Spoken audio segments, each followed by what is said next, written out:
واپس گئے. اللہ انہوں نے تو جلال فرمایا ہے. کہا موسیٰ علیہ السلام سے کہیے بیل کی پشت پر ہاتھ رکھیں, جتنے بال ان کے دستے مبارک کے نیچے آئیں گے اتنے 1000 سال ان کی عمر بڑھا دی جائے گی.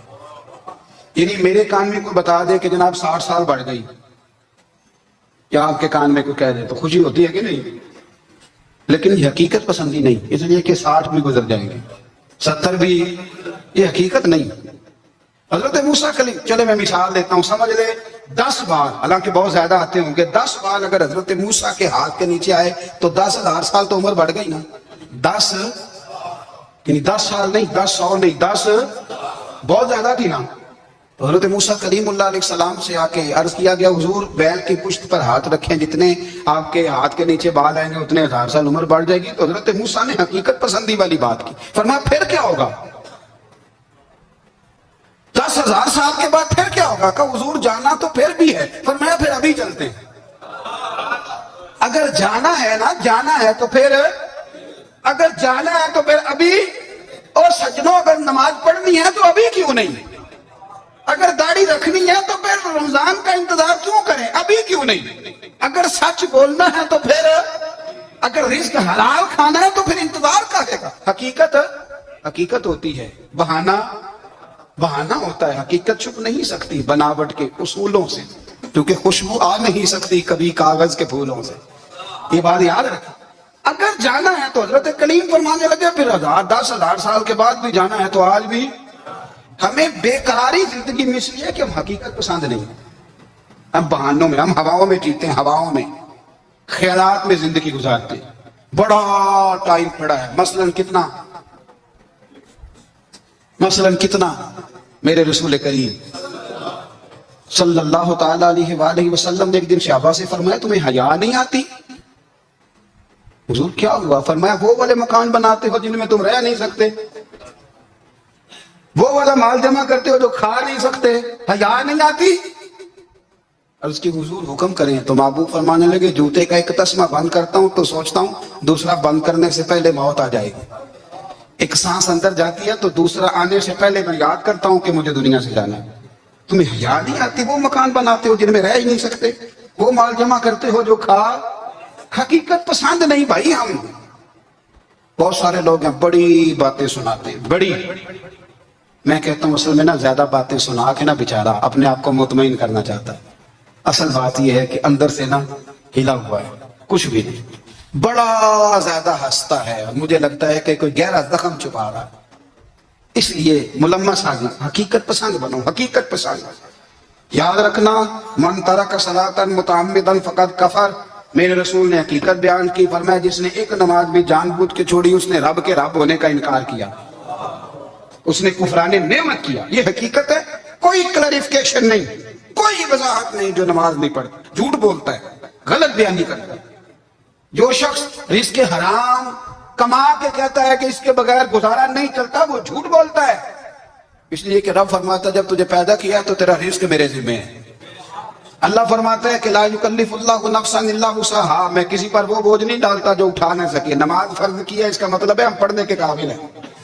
اس نے ہماری ذمہ داریاں لگائی ہیں تو مطلب یہ ہے کہ ہم ذمہ داریاں ادا کرنے کے قابل ہیں, ورنہ وہ کہتا ہے میں وہ بوجھ ڈالتا ہی نہیں جو تجھ سے اٹھایا نہ جائے. اگر چاہتے ہو کہ زندگی میں اطمینان ملے تو خدا را حقیقت پسند والی زندگی گزارو. یہ فضاؤں میں زندہ رہنا, ہواؤں میں. اللہ بڑا معاف کرنے والا ہے, اللہ بڑا کریم ہے, معاف کر دے گا. تو بھئی یہ بات صحابہ کو بھی پتا تھی, یہ اہل بیت کو بھی خبر تھی, تو وہ تو ایک ایک بات کا لحاظ کرتے تھے. یہ غوث اعظم کو بھی پتا تھی, یہ ان کے والد کو بھی پتا تھی جنہوں نے کسی کا ایک سیب کھا لیا تھا تو 12 سال اس کے گھر میں نوکری کرتے رہے. انہیں نہیں پتا تھا اللہ بڑا کریم ہے, معاف کر دے گا, ایک سیب ہی ہے نا. تو حقیقت پسندی آپ کو سکون دے گی. اور اگر آپ نے اپنے آپ کو غیر مطمئن کیا ہوا ہے, بات کچھ اور ہے, اور آپ نے اپنے آپ کو ڈال کسی اور طرف لیا ہے, تو پھر آپ کو سکون مل سکتا. سکون حقیقت پسندی میں, اصل میں سکون ہوتا ہے, اداکاری میں سکون نہیں ہوتا. تیسری بات سنیں, اگر آپ چاہتے ہیں زندگی میں مطمئن رہیں تو دنیا داروں سے امیدیں توڑ دیں, اللہ اور اس کے رسول سے امید وابستہ کریں, اولیاء اللہ سے امیدیں وابستہ کریں, صحابہ اور اہل بیت سے امیدیں, اللہ اور اللہ والوں سے امیدیں, دنیا داروں سے امیدیں آپ کو پتا ہے دنیا دار کی تباہی کب ہوتی ہے؟ جب انہیں خوشامدی مل جاتی ہے۔ چودھری کا بیڑا اس وقت غرق ہوتا ہے جب اسے چودھری کہنے والے زیادہ ہو جاتے ہیں۔ سیٹھ صاحب اور نواب صاحب بیچارے تباہ تب ہوتے ہیں بھولے پن میں، جب ان کے دائیں بائیں ریلا ہوتا ہے سیٹھ صاحب کہنے کا۔ لوگ انہیں کھانا چاہتے ہیں، پیار ان کا نہیں ہوتا، ان کی جیب کا ہوتا ہے۔ محبت ان سے نہیں ہوتی، ان کی کرسی سے ہوتی ہے۔ ضروریات کا پیار ہوتا ہے، تباہ کر دیا جاتا ہے۔ ہماری ساری توقعات دنیا داروں سے وابستہ ہو گئی ہیں، ناراض نہ ہونا۔ پیروں نے، مولویوں نے، درویشوں نے، انہوں نے بھی سیٹ رکھے ہوئے جلسوں کی صدارت کرانے کے لیے۔ یعنی مذہبی جلسہ ہے، اس میں بہت زبردست پڑھے لکھے صاحب تقوی عالم کا خطاب ہے، اور کی صدارت وہ بندہ کر رہا ہے جس نے عشاء کی نماز بھی نہیں پڑھی، وہ بندہ صدارت کر رہا ہے۔ کیوں؟ اس لیے کہ اس نے ₹1,00,000 دیا محفل میں۔ خدا رہا دنیا داروں سے امیدیں چھوڑ دیں، ورنہ آپ کمزور پڑ گئے، آپ کی امیدیں ٹوٹیں گی۔ کتنا کمزور ہے وہ شخص جو 2-4 ہزار کے لیے کسی بندے کی چاپلوسی کرتا ہے، اس کے پیچھے بھاگتا ہے، خوش آمدیں کرتا ہے تھوڑے سے نوٹوں کے لیے۔ دکھ سکھ میں کام آئے گا اس کام کے لیے۔ میرے رسول کریم علیہ السلام نے فرمایا، جس نے بندوں کو راضی کرتے کرتے رب کو ناراض کر دیا، اس کی دنیا بھی گئی اور آخرت بھی گئی۔ اور فرمایا جس نے بندوں کی پرواہ نہیں کی، اللہ کو راضی کیا، فرمایا اگر رب راضی ہو گیا تو لوگوں کے دلوں میں بھی محبت پیدا فرما دے گا۔ کیا ضرورت ہے خوشامد کرنا دنیا داروں کی، سیٹوں کی، نوابوں کی، چاپلو۔ اور میں آپ کو ایک بات بتاؤں، ہوتا پتہ کیا ہے؟ یہ جو حب جا اور حب با ہوتی ہے نا، اس سے پیٹ نہیں بھرتا۔ آپ کو اگر خوشامد کرنی ہے تو پھر آپ کو ساری زندگی کرنی ہے۔ پھر ان کو بھی پتا ہوتا ہے کہ تعلق کس بنیاد پر ہے۔